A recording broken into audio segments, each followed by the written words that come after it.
Mga kababayan, mga kaibigan, maligayang pagbabalik ko sa ating YouTube channel.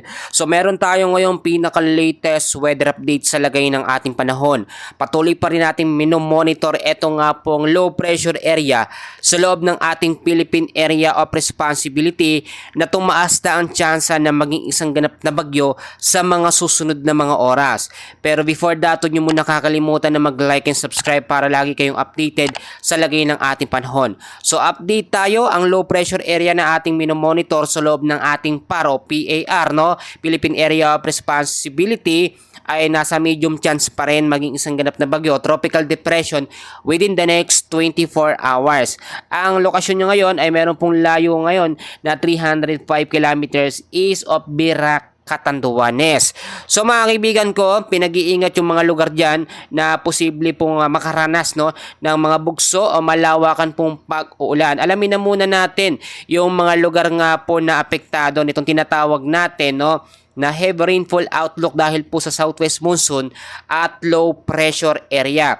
Ngayong araw po inaasahan 50 to 100 mm sa dami ng ulan ang mararanasan sa Antique, Iloilo, Occidental Mindoro, Negros Oriental, Negros Occidental, Albay, Camarines Norte, Camarines Sur, Catanduanes, Masbate, Sorsogon, Palawan, Batangas, Northern Samar, Eastern Samar at Quezon. Inaasahan naman bukas po, no, Sunday afternoon, June 8, 2025, 50 to 100 mm pa rin ang dami ng ulan ng mararanasan sa Zambales, Bataan, Cavite, Antique, Iloilo, Occidental Mindoro, Negros Oriental, Negros Occidental, Albay, Camarines Norte, Camarines Sur, Catanduanes, Masbate, Sorsogon, Palawan, Batangas, Quezon, Northern Samar. Mga kaibigan, yung mga lugar na aking binanggit, no, especially yung mababang lugar, mag-ingat po tayo sa banta ng mga biglaang pong pagbabaha dahil sa malalakas po na pag-ulan. So alamin pa rin natin ngayon yung tinatawag po natin na forecast weather condition, yung mga lugar pa rin na apektado nga po ng trap or extension ng low pressure area na nasa medium chance na maging isang ganap o potential na unang bagyong Auring. Kasama na dyan, eto nga pong southwest monsoon or hanging habagat na nagpapalakas po dito sa LPA. Sa area pa rin ng Metro Manila, Cavite, Laguna, Batangas, Rizal, Mimaropa, Western Visayas, Negros Island Region, kasama na ang Zamboanga Peninsula, BARM, BARMM, at Saxargen. Ang weather condition pa rin dyan, maulap na kalangitan na merong scattered o kalat-kalat na pag-uulan at thunderstorm. Madalas nangyayari tuwing hapon at sa gabi dahil po yan sa southwest monsoon. So yung mga lugar na yan ay pinag-iingat sa banta ng mga pagbabaha, gayon din sa mga landslide prone area. Samantalang dito naman sa area ng Quezon, Bicol Region, the rest po ng Visayas at ilang bahagi po ng Mindanao, asahan pa rin natin dyan ng cloudy skies with scattered rains and thunderstorm dahil po sa trap or extension nitong low pressure area. Posibleng impact nito pagbabaha po sa mga mababang lugar at landslide po sa mga landslide prone area kapag ka nagkaroon ng moderate to heavy rains po, no, madalas nangyayari sa hapon at sa gabi. Ang ilang bahagi naman ng Luzon, no, ay patuloy pa rin makakaranas ng maulap na kalangitan dahil nga po sa southwest monsoon at low pressure area.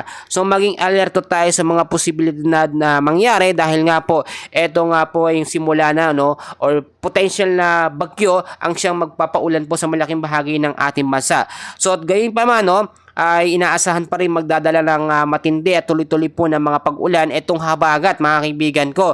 At pinapalakas po nito ang potensyal na bagyong Auring na nagbabadya pong mabuo, no, sa mga susunod po ng mga araw o pwede mangyari within the next 24 to 48 hours. Kapag ka naging isang ganap na bagyo na o bagyong Auring na itong low pressure area, posibleng maapektuhan ito ang Mimaropa, Panay Island, Negros Island, kasama ang Bicol Region, Calabarzon, Metro Manila, at kasama na dyan ang ilang bahagi ng Central Luzon, partikular na po sa kanlurang bahagi ng Zambales at ng Bataan. So mga kaibigan, bukod dyan, meron pa rin po tayong mga lugar na posibleng maapektuhan nga po nito nga pong localized thunderstorm at southwest monsoon.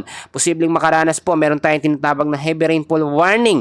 At apektadong lugar niya ng mga sumusunod kasama Bataan, Batales, Bataan, Tarlac, Batangas, kasama dyan ang Nueva Ecija, Quezon, Metro Manila, Rizal, Laguna, Bulacan, especially ang San Jose del Monte, Bulacan at Pampanga. Kalat-kalat na pag-uulan ang mararanasan dyan madalas sa hapon at sa gabi. Kung titignan nyo mga kaibigan sa ating tinatawag na tropical cyclone threat potential, ay may chance na maglandfall nga po etong potential na low pressure area or sabihin natin yung low pressure area hanggang sa maging isang ganap na bagyo, no, dito po sa ating Philippine landmass. Yung record o scenario na sinasabi natin maglihis eto nga pong bagyo na ito o unang bagyo, tropical depression, kapag naging bagyo na ay medyo lumiit yung tsansa.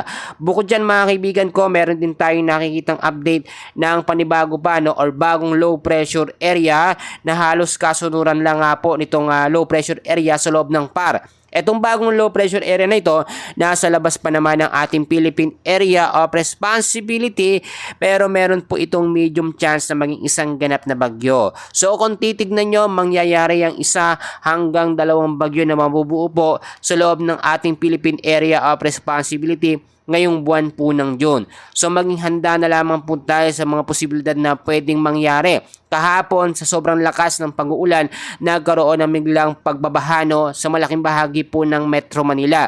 So ang gawin natin mga kaibigan ko, ipapaliwanag ko sa inyo mas maganda, maunawaan nating maigi na dapat nililinis natin ang ating kapaligiran, especially yung mga basura, yung mga plastic na siyang nakakalat, yan po yung bumabara sa mga kanal, kaya po nagiging stagnant o hindi po dumadali na maayos yung tubig sa ating mga drainage, no? So sikapin nating maging malinis anumang oras. So mga kaibigan, may potential din na maging malakas na bagyo. Ito nga pong kauna-una bagyo na mabubuo ngayong 2025 at papangalanan po itong bagyong Auring sa ating bansa. So maging handa tayo sa anumang posibilidad na pwedeng mangyari. So dyan lang kayo, lagi tayong maging updated sa lagay ng ating panahon. Please, huwag niyong kakalimutan muna na mag-like and subscribe for more weather updates. Maraming salamat po.